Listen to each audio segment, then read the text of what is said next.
ओम नमः शिवाय। राधे राधे। यदि आप में से कोई ऐसा इंसान है कि सुबह को जल्दी उठकर नहा नहीं सकता है, कुछ समस्या है शरीर में, तो ऐसा व्यक्ति यदि कहानी भी सुन लेता है तो उसे पूर्ण माघ का फल प्राप्त होता है। तो अभी तक मैंने अपनी इस वीडियो में कहानी 1 से लेके 11 तक की कहानी सुना चुकी हूँ। अब मैं इस वीडियो में कहानी 12 की कहानी आपको सुनाऊंगी। तो माघ मास का 12वां अध्याय शुरू करते हैं। यमदूत कहने लगे कि जो कोई प्रसंग व एकादशी के व्रत को करता है वह दुखों को प्राप्त नहीं होता। मास की दोनों एकादशी भगवान पद्मनाभ के दिन हैं। जब तक मनुष्य इन दिनों में व्रत नहीं करता उसके शरीर में पाप बने रहते हैं। हजारों अश्वमेध सैकड़ों वाजपेयी यज्ञ एकादशी व्रत की 16वीं कला के बराबर भी नहीं है। एकादशी के दिन व्रत करने से 11 इंद्रियों से किए सब पाप नाश हो जाते हैं। गंगा, गया, काशी, पुष्कर, कुरुक्षेत्र, यमुना, चंद्रभागा कोई भी एकादशी के तुल्य नहीं है। इस दिन व्रत करके मनुष्य अनानासी बैकुंठ लोक को प्राप्त होता है। एकादशी को व्रत और रात्रि को जागरण करने से माता, पिता और स्त्री के कुल की 10-10 पीढ़ियां उद्धार पाती हैं। वह पीताम्बरधारी होकर भगवान के निकट रहते हैं। बाल, युवा, वृद्ध सब तथा पापी भी व्रत करके नरक में नहीं जाते। यमदूत कहते हैं कि हे वेश्ये, मैं सूक्ष्म में तुमसे नरक से बचने का धर्म कहता हूँ। मन, कर्म और वचन से प्राणी मात्र का द्रोह न करना, इंद्रियों को वश में रखना, दान देना, भगवान की सेवा करना, नियम पूर्वक वर्णाश्रम धर्म का पालन करना, इन कर्मों के करने से मनुष्य नरक से बचा रहता है।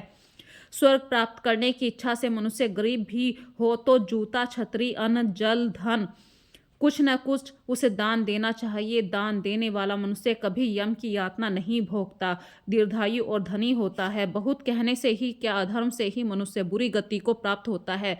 मनुष्य सदैव धर्म के कार्यों से ही स्वर्ग प्राप्त कर सकता है। इसीलिए बाल्यावस्था से ही धर्म के कार्यों का अभ्यास करना चाहिए। इस प्रकार 12वें अध्याय की कहानी आपने सुनी है। अब मैं अध्याय 13 की कहानी आपके सामने कह रही हूँ। विकुंडल कहने लगे कि तुम्हारे वचनों से मेरा चित्त अति प्रसन्न हुआ, क्योंकि सज्जनों के वचन सदैव गंगा जल के सदृश पापों का नाश करने वाले होते हैं। उपकार करना, प्रिय बोलना सज्जनों का स्वभाव ही होता है। जैसे अमृत मंडल चंद्रमा को भी ठंडा कर देता है। अब कृपा करके यह बतलाएं कि किस प्रकार मेरे भाई का भी नरक से उद्धार हो सकता है।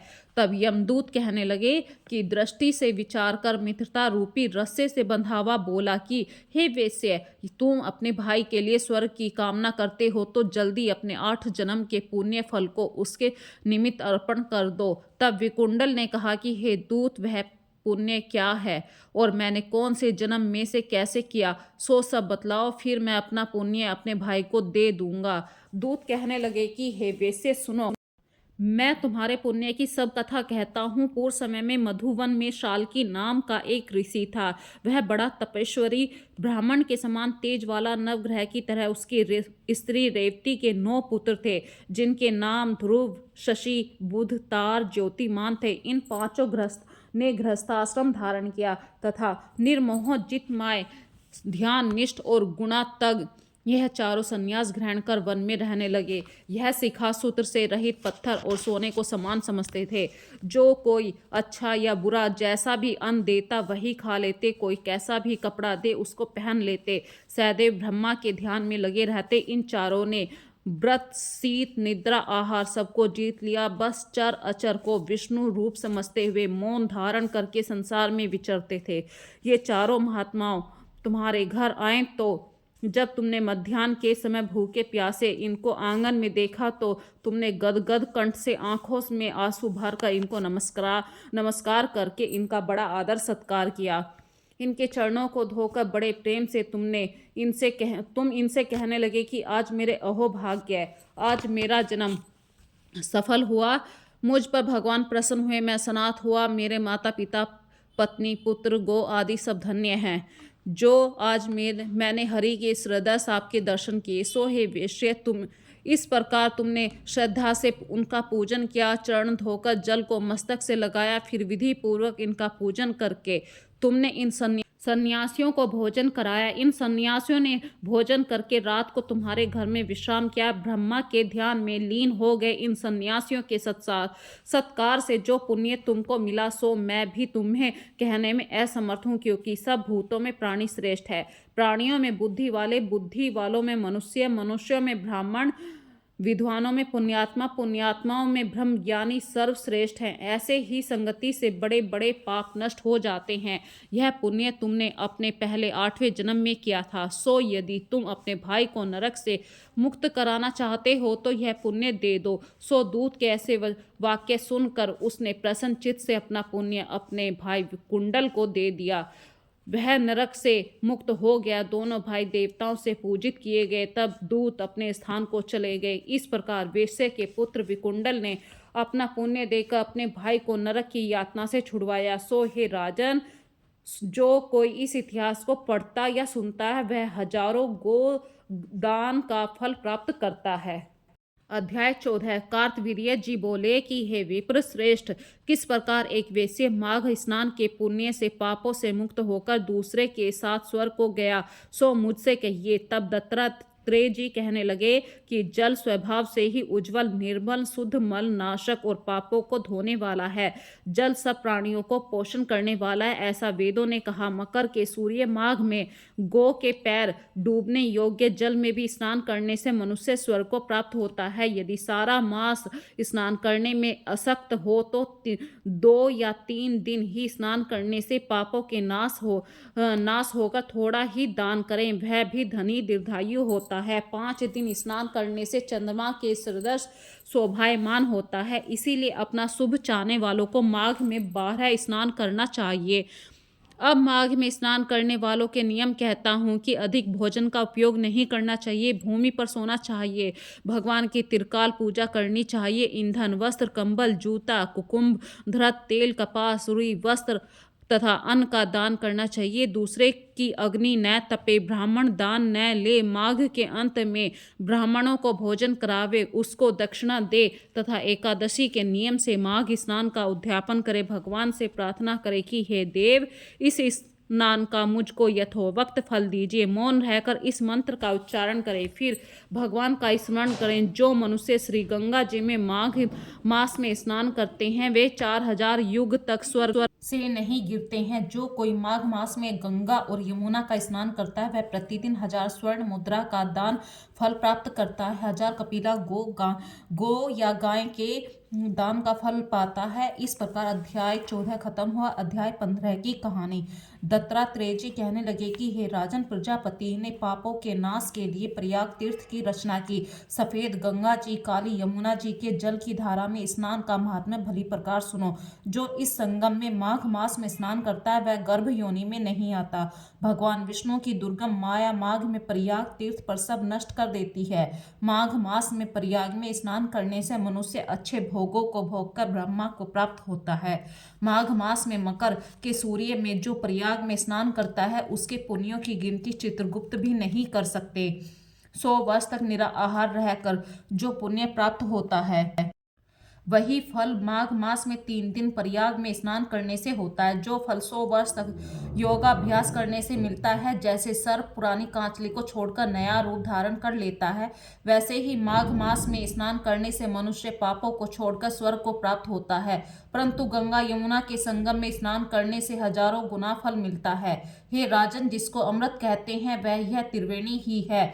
ब्रह्मा, शिव, रुद्र, आदित्य, मरुत गण, गंधर्व, लोकपाल, यक्ष, गुहा, किन्नर आदि मणि आदि मादि गुणों से सिद्ध तत्व ज्ञानी ब्रह्माणी, पार्वती, लक्ष्मी, सची, नैना, दीति, अदिति, संपूर्ण देव पत्नियां तथा नागों की स्त्रियां, धराताची, मेनका, उर्वशी, रंभा, तिलोत्तमा, अप्सरा गण, सब पितर, मनुष्य गण, कलयुग में गुप्त और सतयुग आदि में प्रत्यक्ष सब देवता माघ मास में स्नान करने के लिए आते हैं। इन दिनों माघ मास में प्रयाग में स्नान करने से जो फल मिलता है वह ईश्वर ही कह सकते हैं, मनुष्य में कहने की शक्ति नहीं है। हजारों अश्वमेध यज्ञ करने से भी यह फल प्राप्त नहीं होता। पूर्व समय में कांचन माली ने इस स्नान का फल राक्षस को दिया और इससे वह पापी मुक्त हो गया। 16वां अध्याय। कार्तवीर्य कहने लगे कि हे भगवान, वह राक्षस कौन था और कांचन मालिनी कौन थी? उसने अपना धर्म कैसे दिया? हे ऋषि, अत्रि ऋषि की संतानों के सूर्य, यह कथा सुनकर मेरा कौतूहल दूर कीजिए। दत्तात्रेय जी कहने लगी, राजन, पुरातत्व विचित्र इतिहास को सुनो। कांचन मालिनी नाम की एक सुंदर अप्सरा थी जो माघ मास में प्रयाग में स्नान करके कैलाश पर जा रही थी। तब उसको मार्ग में जाते हुए हिमालय के कुंज से एक और घिरावा राक्षस ने देखा। उस सोने जैसी तेज वाली, सुंदर कटी वाली, बड़े बड़े नेत्र वाली, चंद्रमुखी, सुंदर केश, पीन पयोधर वाली सुंदर अप्सरा को देखकर उस राक्षस ने कहा कि हे सुंदर कमल नयनी, तुम कौन हो? कहाँ से आ रही हो? तुम्हारे वस्त्र बेणी भीगी हुई क्यों हैं? तुम आकाश मार्ग में कहाँ जाती हो और किस पुण्य के प्रताप से तुम्हारा शरीर ऐसा तेजस्वी रूप मनोहर हो गया है? तुम्हारे गीले वस्त्र से मेरे मस्तक पर गिरे हुए एक बूंद जल से मेरा क्रूर मन भी एकदम शांति प्राप्त हो गया है। इसका क्या कारण है? इस जल की क्या महिमा है? तुम बड़ी शीलवती प्रतीक होती हो, इसका कारण मुझसे कहिए। अप्सरा ने कहा कि हे राक्षस, सुनो, मैं काम रूपिणी अप्सरा हूँ। मैं प्रयाग में संगम में स्नान करके आ रही हूँ, इसी से मेरे वस्त्र भीगे हैं। अब मैं कैलाश पर जा रही हूँ जहाँ पर शिव निवास करते हैं। त्रिवेणी के जल से मेरी सब क्रूरता दूर हो गई है, जिसके पुण्य के प्रभाव से मैं इतनी सुंदर और पार्वती जी की प्रिय सखी हूँ।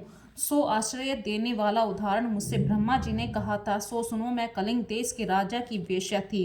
रूप, लावण्य, सुंदरता में अपूर्व थी। मेरी सुंदरता पर सारा नगर मोहित था और मैंने अनेकों प्रकार के भोग भोगे। अनेक प्रकार की वस्त्र और आभूषणों की घर में कोई कमी नहीं थी। कोई कामी पुरुष आपस में स्पर्धा से ही मृत्यु को प्राप्त हो गए। इस तरह उस नगर में बड़ी सुंदरता से यौवन व्यतीत हुआ। मैं वृद्धावस्था में प्राप्त हो गई। तब मेरे मन में विचार उत्पन्न हुआ कि मैंने अपनी सारी आयु पापों में ही व्यतीत कर दी। धर्म का कोई कार्य, दान, तप आदि नहीं किए, शिव या दुर्गा जी की आराधना नहीं की, न भगवान विष्णु का पूजन किया। इस प्रकार अशांत चित्त से मैंने एक ब्राह्मण की शरण ली जो वेदों का ज्ञाता ब्रह्मनिष्ठ थे। मैंने उनसे पूछा कि मेरा निस्तार किस प्रकार हो सकता है। महाराज, साधु सज्जन अच्छे बुरे सभी पर दया करते, इसीलिए मुझ दीन पर भी कृपा करके मुझ कीचड़ में डूबी हुई पकड़कर उबारिए। क्षीर सागर का हंस को दूध देता है, बत्तख को नहीं। तब वह ब्राह्मण राजा को पुरोहित इन सब बातों को सुनकर मुझ पर दया करके कहने लगे कि तू ब्रह्मा के क्षेत्र प्रयाग में जाकर माघ मास में त्रिवेणी संगम में स्नान कर, परंतु मन में अशुभ क्रिया का विचार नहीं करना। पापों के नाश के लिए महर्षियों के तीर्थ स्थान से अधिक और कोई प्रायश्चित नहीं बतलाया। प्रयाग में स्नान करने से तू अवश्य पवित्र होकर स्वर्ग को जाएगी। हे भामिनी, तो पुराने समय में गौतम ऋषि की स्त्री को देखकर इंद्र ने काम के वशीभूत होकर कपट वेश में उससे भोग किया था, इसीलिए ऋषि द्वारा श्राप दिया गया। उसका शरीर अत्यंत लज्जा युक्त हजारों भगों वाला हो गया। तब इंद्र नीचा मुंह करके अपने पाप कर्म की बुराई कराने लगा।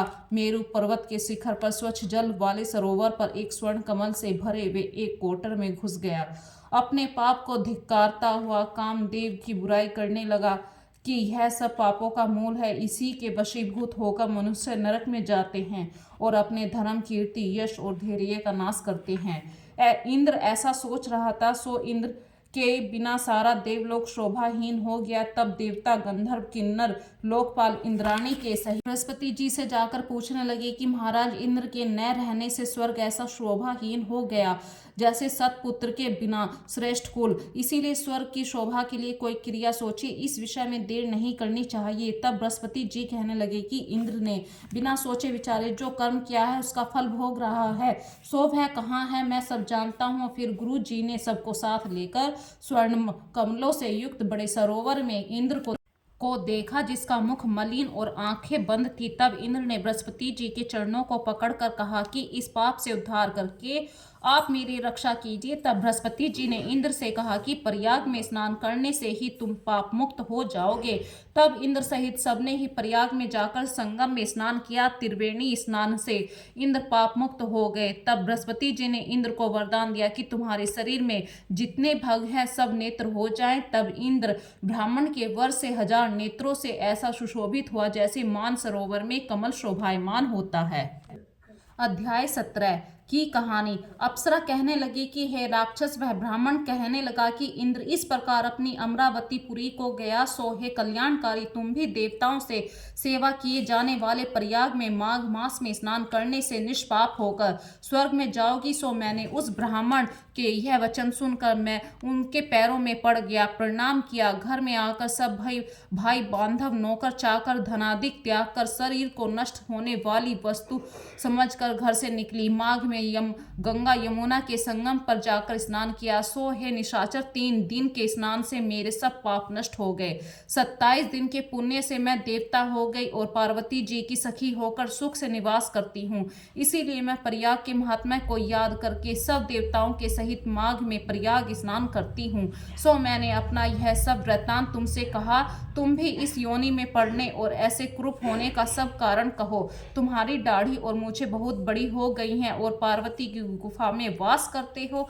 निशाचर कहने लगा कि हे भद्रे, सज्जनों से गुप्त बातें कहने में भी कोई हानि नहीं होती। मुझको अब कोई संशय नहीं रहा, मेरा उद्धार तुमसे ही होगा। सो मैं अपना वृत्तांत तुमसे कहता हूँ। मैं काशी में वेदों का ज्ञाता था, बड़े उच्च कुल के ब्राह्मण के घर में जन्म लिया। मैंने राजा, पापी, शूद्र, वेश्यों से अनेक प्रकार के दान लिए। मैंने दान देने में चांडाल को भी नहीं छोड़ा। उस जन्म में मैंने कोई भी धर्म नहीं किया, वहीं पर मृत्यु को प्राप्त किया। तीर्थ स्थान पर मरने के कारण नरक में नहीं गया। पहले 2 बार गिद्ध योनि में, 3 बार व्याघ्र योनि में, 2 बार सर्प योनि में, 1 बार उल्लू की योनि में और अब की बार 10वीं बार राक्षस की योनि में हुआ हूँ। सैकड़ों वर्षों से इसी योनि में हूँ। इस स्थान को 3 योजन तक मैंने जंतुहीन कर दिया।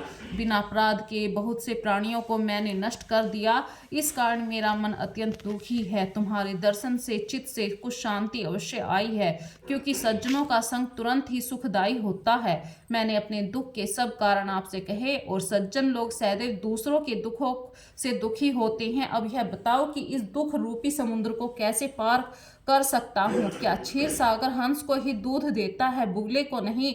दत्तात्रेय जी कहने लगे कि इस प्रकार उसके वचन सुनकर कंचन मालिनी कहने लगी कि हे राक्षस, मैं अवश्य तुम्हारा कल्याण करूंगी। मैंने दृढ़ प्रतिज्ञा की है कि तुम्हारी मुक्ति के लिए प्रयत्न करूंगी। मैंने बहुत बार प्रयाग में माघ मास में स्नान किया है। वेद जानने वाले ऋषियों ने दुखी को दान देने की प्रशंसा की है। समुद्र में जल बरसने से क्या लाभ? प्रयाग में स्नान करने का 1 बार का फल मैं तुझे देती हूँ। उसी से तुमको स्वर्ग की प्राप्ति होगी। उसी के फल का अनुभव मैं कर चुकी हूँ। तब तक अप्सरा ने अपने गीले वस्त्र का जल निचोड़कर जल को हाथों में लेकर माघ के स्नान का फल उस राक्षस को अर्पण किया। उसी समय पुण्य प्राप्त वह राक्षसी शरीर को छोड़कर तेज में सूर्य सदृश देवता रूप हो गया। आकाश में विमान पर चढ़कर अपनी कांति से चारों दिशाओं को प्रकाशित करता हुआ कांचन मालिनी की प्रशंसा करता हुआ शोभायमान हुआ और कहने लगा कि ईश्वर ही जानता है तुमने कितना उपकार मुझ पर किया है। अब भी कृपया करके मुझे शिक्षा दो, जिससे मैं कभी पाप न करूं।